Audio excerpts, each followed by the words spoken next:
Next on Worcester News tonight, a Patriots star visiting Worcester today. More from the event. And warm temperatures prompting action from a local ski area. More on how they're dealing with the warm weather.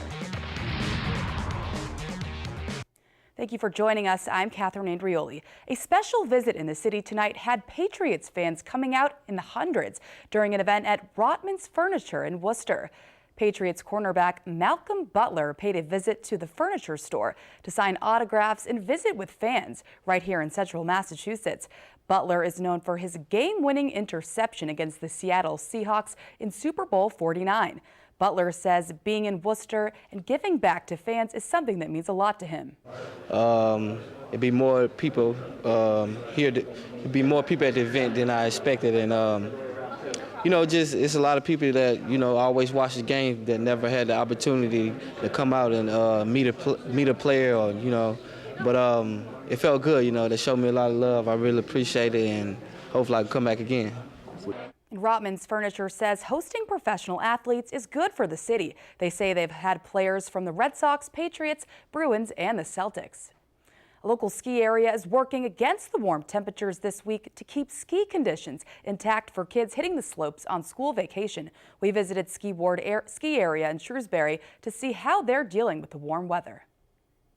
We're just happy it's open now. It's been unpredictable for a couple weeks, but it's just fun once there's things set up to snowboard on. Unpredictable is the word used by many to describe this year's winter weather, with temperatures reaching up to the 50s today in central Massachusetts. But that didn't stop skiers and snowboarders from hitting the slopes at Ski Ward. Many are enjoying the time during school vacation. Well, this is my first day of going skiing. I did it for 3 years. We took a ride up the chairlift to get a first-hand look at the snow conditions. The staff says they are working all the time to make snow and should get a boost later this week with several inches of snow in the forecast. Can't make snow until it's 32 degrees, and the humidity plays a factor on it, but looks like we've got some cold weather coming up. The warm temperatures may be ideal for skiers and snowboarders, but not for snowmaking. Ski Ward had to close early tonight. We're going to close down at 5 o'clock today just because of the warm temps, but we'll be open up our full hours tomorrow, 9 to 9. The ski area is taking steps to make sure the conditions are better this week and are working to make more snow. Skiers and snowboarders say they are ready to take advantage of the new snow. It's going to be plenty cold enough to make snow soon. So I feel like every day. Yeah, probably just try and show up every day. As much as possible. And a recent deer rescue from a frozen reservoir in Douglas has authorities reminding people about the dangers of going on a frozen pond in the wintertime. There are new warnings tonight from area police and fire departments. Our Andy Madison has the details. On Monday, rescue crews rushed out on the Whiten Reservoir in Douglas to try and save 2 deer trapped in the ice. You could see it trying to get up, and then it would fall back down, get up, fall back down. And we were kind of concerned that it was getting tired. These pictures show the efforts by the Douglas Fire Department and Webster Rescue to get the 2 deer out of the water and keep them from freezing to death. Fortunately, they were successful. Sparky, the man in the cold suit from Webster Rescue, he just grabbed its hind legs and gave me the signal, which means pull me in, and that deer just laid there until we pulled it in. Lebrecht says the rescue took about 2 hours to complete. Going out on the ice in the wintertime is one of many outdoor activities to do in the cold, but it can also be a dangerous one. Authorities urge people to stay off ice unless it's at least 5 inches thick. They also stress if someone falls in, don't go in after them. If you can reach them with a branch or an ice ladder or a set of jumper cables or a life preserver, throw that out. Reach, throw, and go is what we say. When it comes to ice rescues, every second counts. The Douglas Fire Chief says it only takes a few minutes for someone to lose feeling in their hands and become disoriented. And it doesn't matter whether it's a pond, river, or lake. Today, Webster police reminded people to stay off Webster Lake, even if parts of it are already frozen. You might see ice on the top, but the water's constantly moving from what I understand on the bottom. So it's, what may be 6 inches thick here may only be an inch thick, several feet away. So it's technically unsafe. So we would never tell anybody that the ice is safe, and people that go out there do so at their own risk. Tuesday's weather is also a good example of how early it is in the winter season. Yesterday the ice was 3 to 4 inches thick. Today I'm going to say nobody should be out on the ice. So it's amazing how things and the conditions can change in 24 hours. So, Andy Madison, Worcester News Tonight. And homeowners in 2 neighborhoods in Southbridge may not have their roads plowed this winter after an issue with the developer who owns the road says he will no longer take care of them. Our Rosalind Flaherty has the story. Peter Kochi says his truck slid down this street during a snowstorm a week before Christmas. All the way past 131 and hit the railing across the street. And luckily there was no cars coming either way. I would have got killed. Kochi says his roads were not plowed. He, like many residents of Hunters Ridge and Southbridge, are concerned and upset their roads may not be plowed at all this winter. I have a snow blower. I can, snow blow. My kids will snow blow my driveway. But as far as doing the streets, we're trapped. Southbridge's town manager says Jay Pellets is the developer who is responsible for 2 subdivisions, Hunters Ridge and Hilltop Drive. The town manager says Pellets sent the town a notice saying he was no longer going to provide plowing services for residents. The town of Southbridge immediately felt the obligation to notify residents of what we had gotten. I sent a letter to all the residents in that neighborhood. The roads are privately owned by Pellets, and the town says they are not up to code. The manager says Southbridge cannot plow private roads. The developer let them down, in my opinion. We can't go on and maintain it.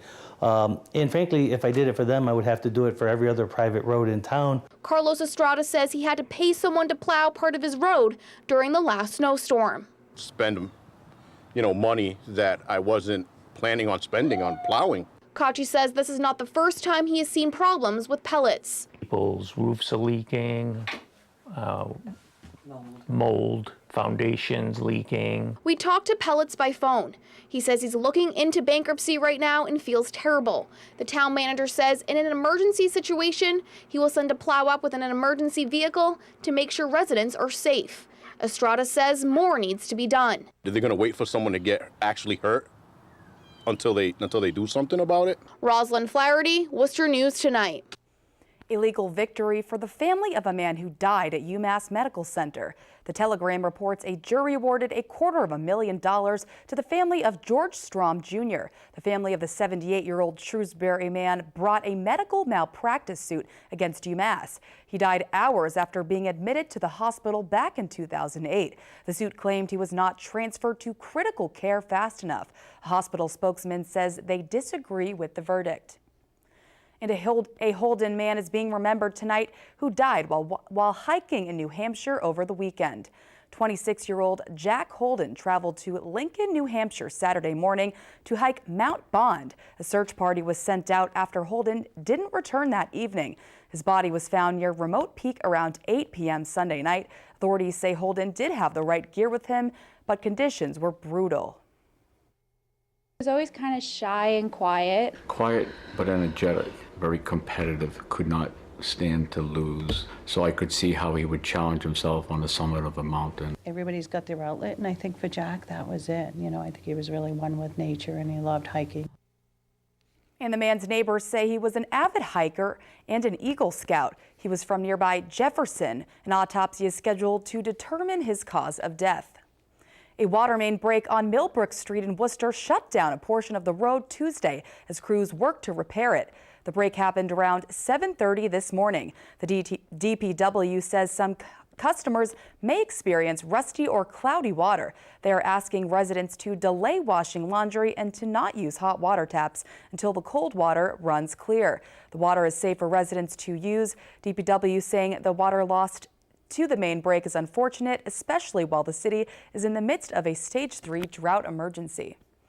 Worcester's Jewish community celebrates Hanukkah as the holiday reaches its halfway point.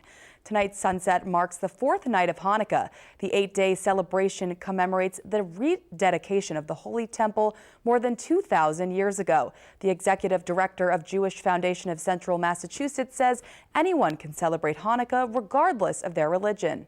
Our non-Jewish neighbors to celebrate with us, and we hope that just as our homes are filled with the light of Hanukkah, their homes are filled with the light of their holidays and the joy of having their families around and the joy of the traditions that come with each of our religious heritages.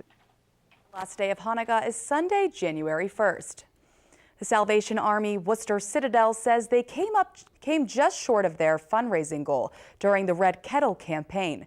The campaign did raise $135,000. Their goal was $160,000. The Salvation Army did get a boost from several donations of jewelry this season, but they say weather and a snowstorm on Saturday before Christmas may have hurt their fundraising efforts. You can still donate online by visiting their website.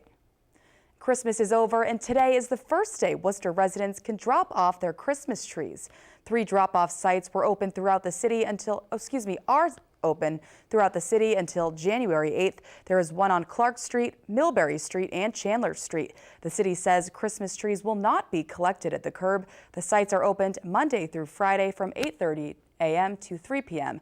and Saturday and Sunday from 9 a.m. to 4